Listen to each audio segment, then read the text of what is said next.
showing her that I'm a husband. And that was how the story started. And this was 1999, and some days.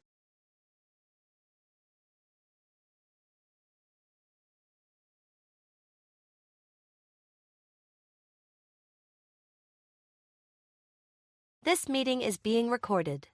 On 20 that we started our courtship. Our courtship actually started on October 27, 1999, and that was the journey. And we courted for exactly 49 months, 4 years and 1 month before we got married, November 27th, 2003. Wow, he's the date keeper. Yeah, I give summary. He gives the details.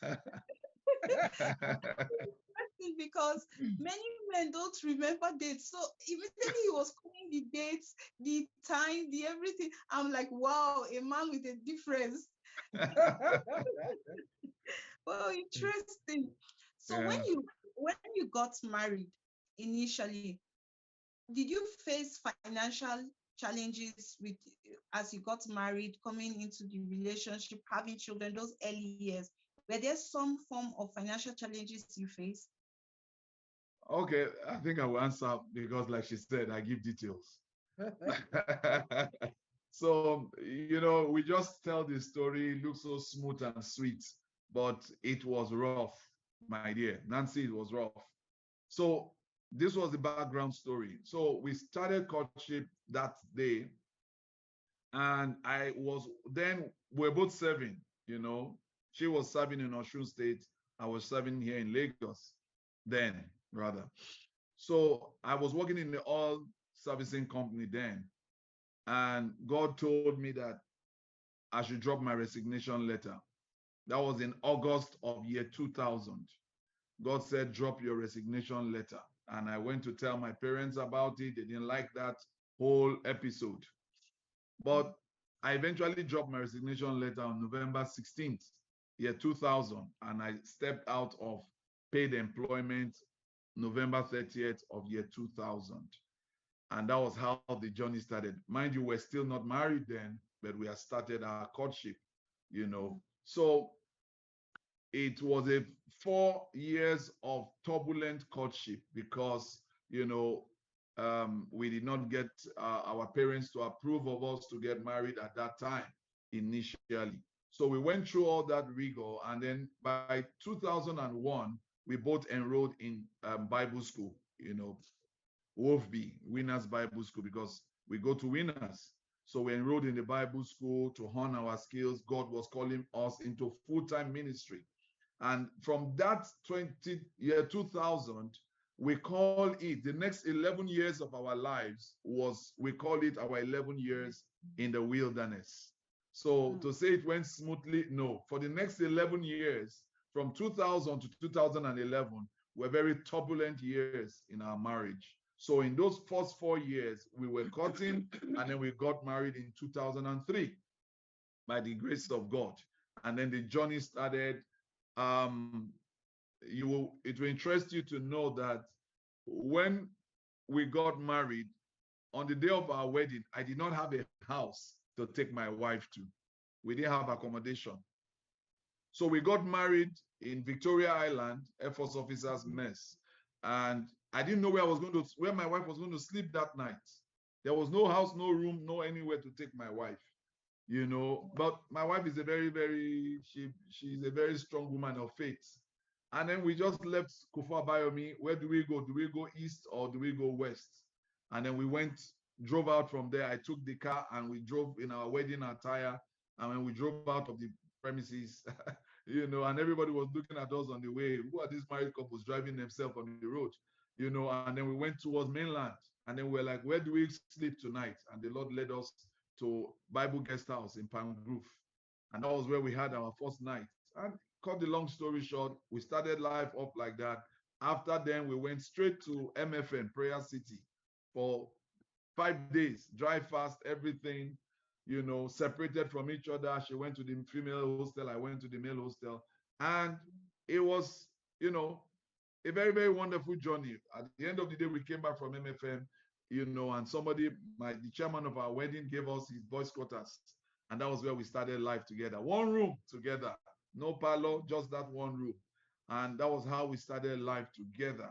And on and on and on, one thing led to another in those 11 years.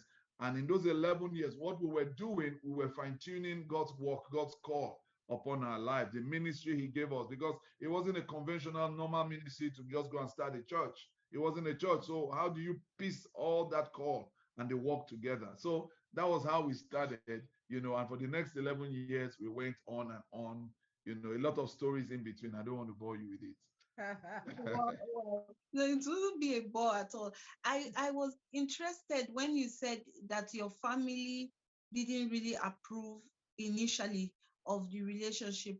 Can you give us a bit of a background to that? What finally made them yield? What did you do? Because I know Okay. that there are a lot of people out there that are facing the same challenge with family.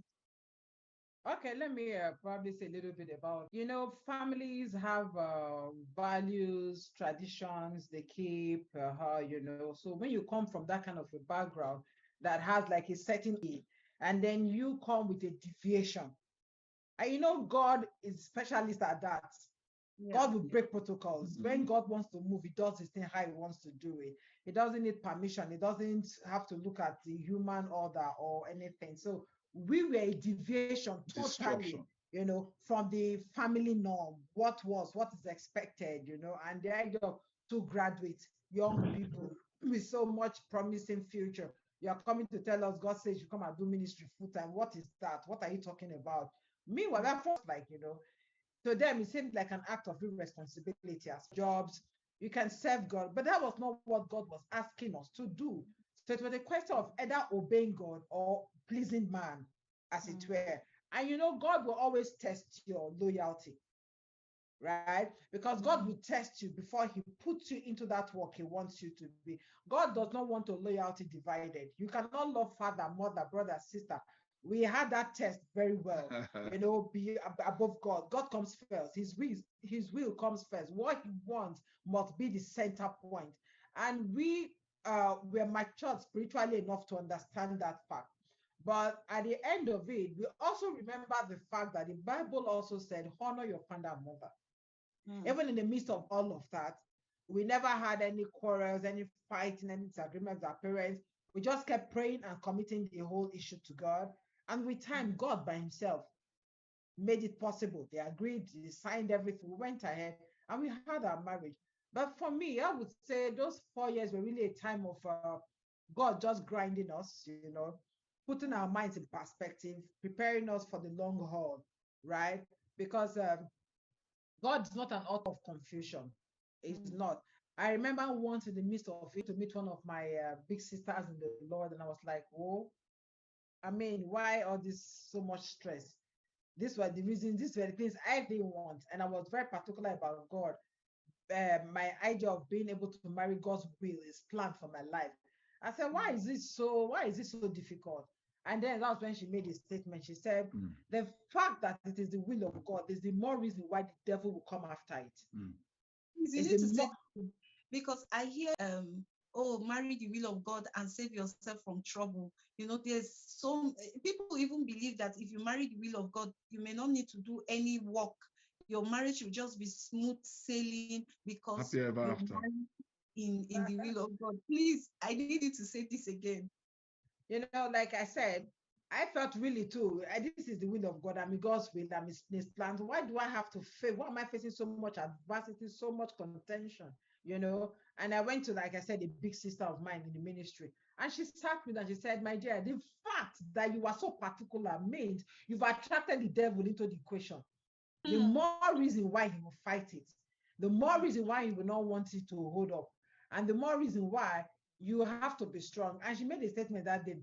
She said, "Do not let go in the dark what the Lord gave to you in the lights." She said, "Hold on to it. These afflictions, these are of the righteous. He's righteous, but the afflictions. But the Lord will deliver them from all of them." So that was really the story. It wasn't an issue of family or whatever. It was just the fact that the devil himself, I think the union, the coming together, are all out by himself. So of course, practically when the marriage came through, finances became so hard. Oh, Devil just seized up everything finance. It was so rough, it was so tough. But in the midst of all of those, God taught us a whole lot of stuff. Like when I can tell people now that the Bible did not say God will provide 1 year, He will give you your daily bread. He said daily bread. And the truth is that on a daily basis, God provided. There was no excess, there was nothing extra to whatever, but on a daily basis, on a daily basis, you had food, you had water, even if it's a meal, He gave you a meal, right? A daily basis. There was no excess, there was no extra, there was no whatever. But in the midst of it, He was faithful. There was divine help, right? In the midst of it, we had peace, we had joy in our midst. In the midst of it, it was in that period we had 4 of our kids, So I mean, we're fruitful. God was giving the kids. Somebody was like, at one time I was like, which one is this one? God's giving us somebody children. We want money, provide money and everything. And another of my mom in the Lord said to me, say, Christine, you see these kids God's giving to you. Some people, these blessings cannot come overnight, but money can come overnight. He says, so take them as they come and be thankful. God has a plan. And by Himself, He's rolling them out. He's taking care of them. Yes, it might not be like your ideal life, the ideal life you have in mind. He said, but I can assure you God is involved and God is taking you one day at a time. So the song, one day at a time, sweet Jesus, when you go through that kind of a thing, that song begin to make a whole lot of sense to you, that you walk with God one day at a time, believing Him for just, even Jesus Christ said it, sufficient for today is enough. Put your eye on today, leave tomorrow alone. Tomorrow will take care of itself. So that's what I would say about that. Interesting. So as you look back to those early 8 years, right? Your early 8 years in marriage. 7 years plus, yeah. Okay, 7 years in marriage. What would you say was the hardest time for you, considering the lack of resources and all? What part of that 7 years was the hardest time for you? I won't say I want to seclude a particular time because it was tough all through, really. And I actually began to understand, at times, God, when you grow up, the way you grow up, your situations that built you to where you are, where you find yourself. For me, I just got to realize why I had to go through that path for that time I found myself, right? I heard my mom say she's a very strong woman, she's a tough woman, I got to realize God made me go through that path, toughened me ahead, because Job said, He knoweth the path I will follow. God knew the path I was going to have to follow. So He had prepared me, had toughened me up, strengthened me to deal with that time. So for me, really, yeah, they were not the most pleasant of times, as in financially and everything, but there were those times where you just had to grow. You didn't have a choice but to grow. At that time, what it meant was that all you had was God. It was you and God being there. The intimacy grew. The depth of faith grew. You didn't have a choice but to grow your faith. And God did all of that because He knew the path He was going to lead us through. So all of those situations really helped us build a very strong faith. We have a very closely knit family. My kids grew up in an atmosphere of faith. They know what it is to stand and believe God and stand and wait for God to come through. So I think God did all of that to prepare us ultimately really for His call, His plan, the 20 years. So in all of it, it was tough. But God had a plan, schooling us for what was ahead. Okay, for me, in those years, like she rightly said, every year was tough. That's why we call it 11 years of the wilderness. But I will pick out just one of the many, hardships I will face. Was when we had our third child. I personally here took delivery of that child. Wow. Yeah. So my wife just found this small clinic around us where we can go, and all of that. It wasn't a hospital per se, because all the first 4 children, we did antenatal and all of that in the house. I mean, there was no money for antenatal for her. So, but that third child came, and it was time. My wife always knows her EDD when the child was going to come. So that night, it was middle in the night, and then we had to quickly get out of the house and find that. Introducing Panacea. And when we got there, there was no doctor there, right? Nothing. And she laid on the couch. There was no light. It was sun ray from outside, light ray rather, from the outside, open to lantern or something that was, in the place. There was no light. So wow. I had to stay and watch my wife push. So I was giving her all the encouragement, push, push. And my baby was delivered to my hands like this. And then the midwife took the baby and then went to clean the baby up. That experience, it was tough. It was really tough. All first 4 kids, it was wonderful. Let me not say otherwise. Amen. Wow, fantastic. I'll come back to this because I still have a lot of questions to ask you. But before then, let's take a short break and do some adverts. We'll come back and continue this conversation. All right. Introducing Panacea Ville, where love thrives and relationships flourish. Are you ready to embark on a journey of love and fulfillment? Our comprehensive programs are designed to help engaged and married couples and ships in their first decade. With our expert guidance, you'll learn the art of understanding and proper conflict management, creating emotional safety and deepening intimacy in your relationship. Join our group couple coaching, limited to 5 couples per group, where you'll learn practical conflict management tools and work through disagreements with ease. Discover the joy of a thriving relationship as you heal attachment injuries and enhance trust together. For couples at a crossroads, our intervention coaching program is the answer. We'll help you identify and tackle challenges at their roots, rekindling lost love, repairing past hurts, and creating a peaceful and stable future. Before you walk down the aisle, equip yourself with the knowledge for a successful marriage through our Before the Aisle course. Unlearn old patterns, develop practical money management skills, and foster an intimate, fulfilling bond. As a bonus, you'll be part of a supportive community with access to materials and continuous growth support. Choose Panacea Ville today and unlock the secrets to a happy and lasting relationship. Remember, a fulfilling marriage is within reach for those willing to unlearn, learn, and relearn. One family at a time.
It's one house, 12 housemates, full of fun, excitement, and razzmatazz.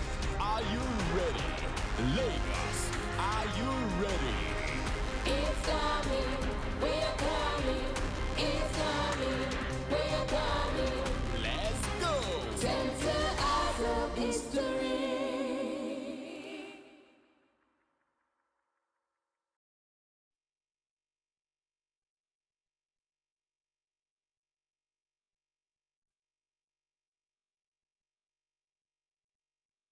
All right, welcome back to Rings That Bind. We have been talking with Pastor Joseph and Pastor Mrs.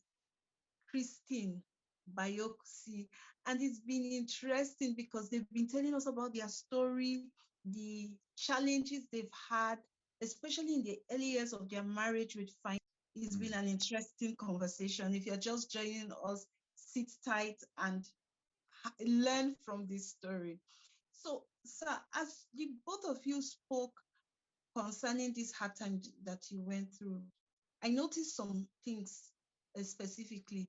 The fact that you were trusting God, the fact that you also had mentors, people that were in your life that you could run to when you were confused, when you were unsure of what was happening.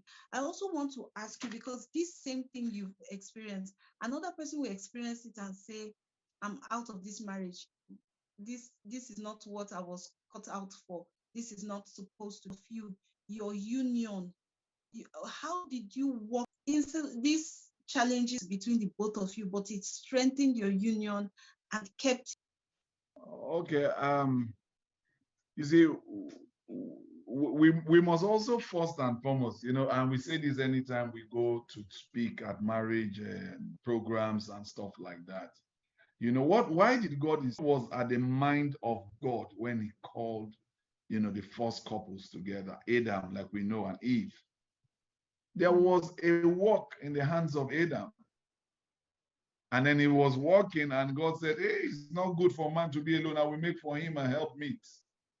So for us, to simply answer your question, it was, like she said, it was a divine, we were divinely, called and coined together, coupled together. Let me put, they say couples. We were coupled together by divine purpose. So when there was no food, when there was no shelter, when there was no money, what kept us going that we would not sleep even at 2 a.m. was Doxa ministry, was the assignment God gave up till today.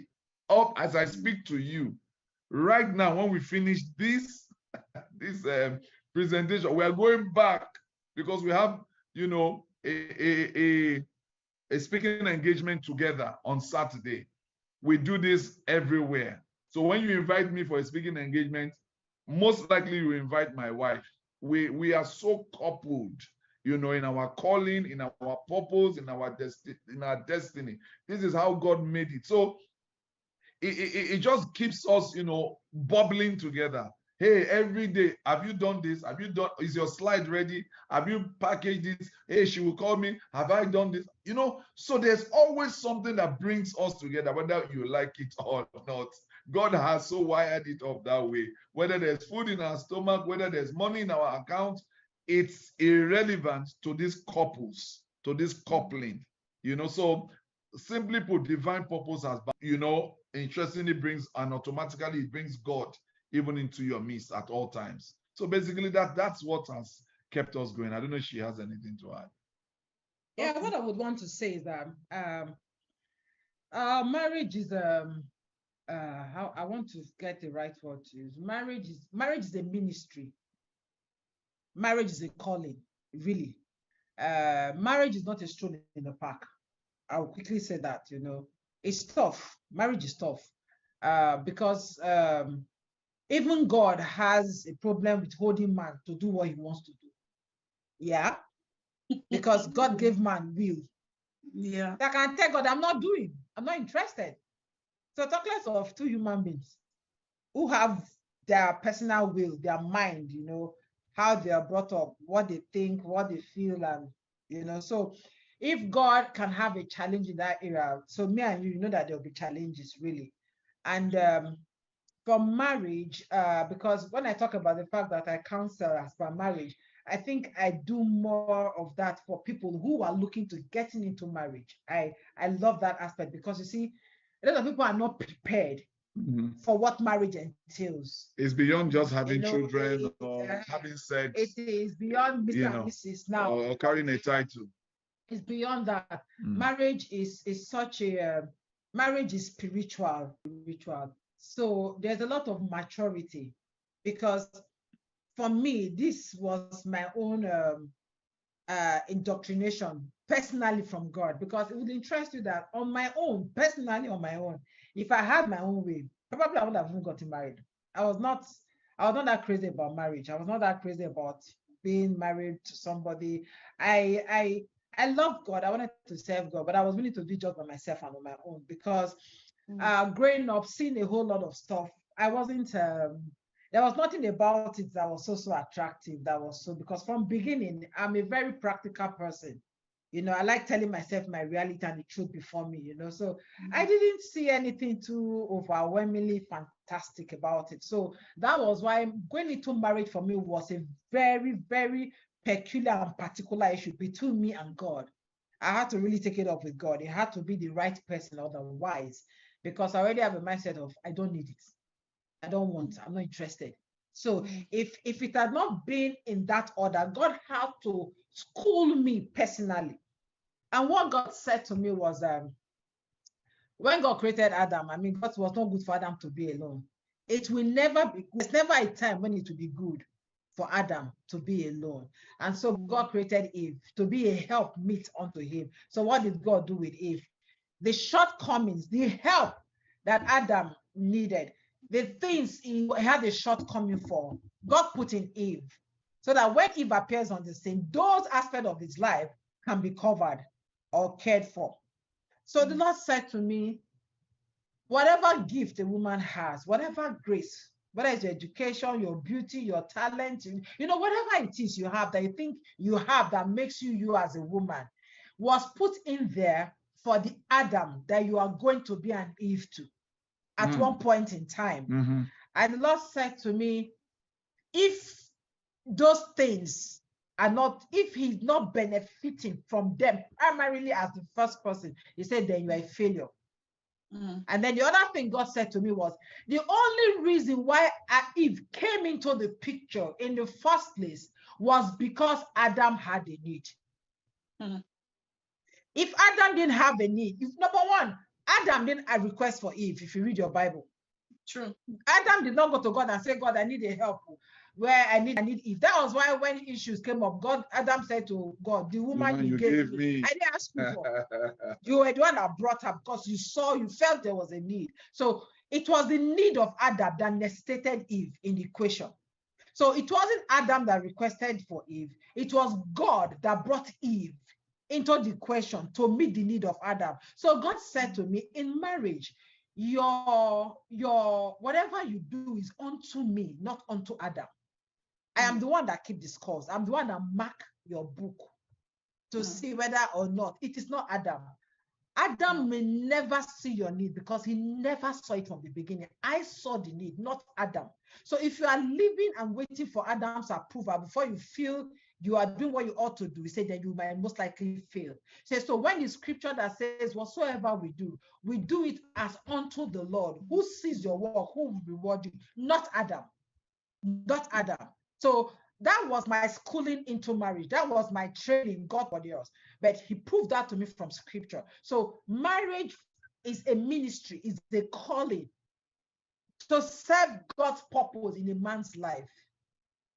Do you understand that? To serve God's purpose, God's will in a man's life. Because when I met him, one of the first things I asked him is, what's your vision? What's your call? Because I knew I was coming for that, not him as a person, but for the work that was there. So when all of those things began to unfold, all the issues, everything, I began to understand why I had to come through the path I came through to get into that marriage, because it prepared me for those times, right? So I was able to weather and to stand it. So for me, marriage is of God, it's not of man. You don't just step into me. You know the idea of it's what I want. I know what I want. You don't know what you want. God knows who he has created. God knows who he has made you for to complete. So marriage for me is as much as vision from the beginning to the end. Because on your own, the first thing that will die in marriage, I tell people, is love. That love you thought you were feeling, that butterfly that was flying, that turned to eagle in your stomach. When the situations come, the eagle will die, the butterfly will die. Because some things will be staring at you face to be like, what happened here? Like you said, this is not what I bargained. This is not what I was looking for. I thought. So if it flies and it will be difficult to hold on, because challenges abound in marriages. They will come. Jesus did not say if they will come, they will come. For some people, no children on time. For some people, finances. For some people, it's health Health. challenges. I mean, across Pro- board, it professional is much. challenges. So Career pursuits. yeah, so if you don't have God Children. in the middle of character. that, right, it's very easy to fall apart. So that's true, just so right, as in, because a lot of people see, that's why we have this idea of a 50-50 marriage. You bring 50%, I bring 50%. And I keep asking, who keeps the scores? Who marks the record to say you have brought in 50 and the other person is bringing 50? But that ideology to look at marriage as service to God. So your commitment to the marriage, what you do It's in the unto marriage, God. is not just for your partner, is because you know that you're under a higher reward the actions that you take in that marriage. I think that is so huge and so powerful. So, sir, you also mentioned something. You talked about having a vision, having a purpose, and how it had helped you through your challenges because you knew why. A lot of people do not have an end vision. They do not have a goal for their marriage. Their marriage is just about two people falling in love and coming together, and then they start making babies because that's what people do when they get married. No end vision, no why. There's no strong pull towards a call or a desire that is bigger than them in that relationship. Therefore, when they hit hard times, it is easy for them to walk away. It is harder for them to have a reason to stay through these challenges. So I think that those 2 points are really massive and powerful. And if people begin to learn this and know that there's nothing in this world that was created that lives, that is existing, it didn't just die, but it's existing, that doesn't have a reason, that there's no call from God for that to be accomplished. And if people begin to become more curious to look for their family purpose, what's their family purpose? What's the goal? Is it to raise children in a specific way? Is it to be a helping hand to support financially? Whatever it is that of them and how they feel about each other to keep the marriage. I want to ask you, you moved from married and you started your marriage experience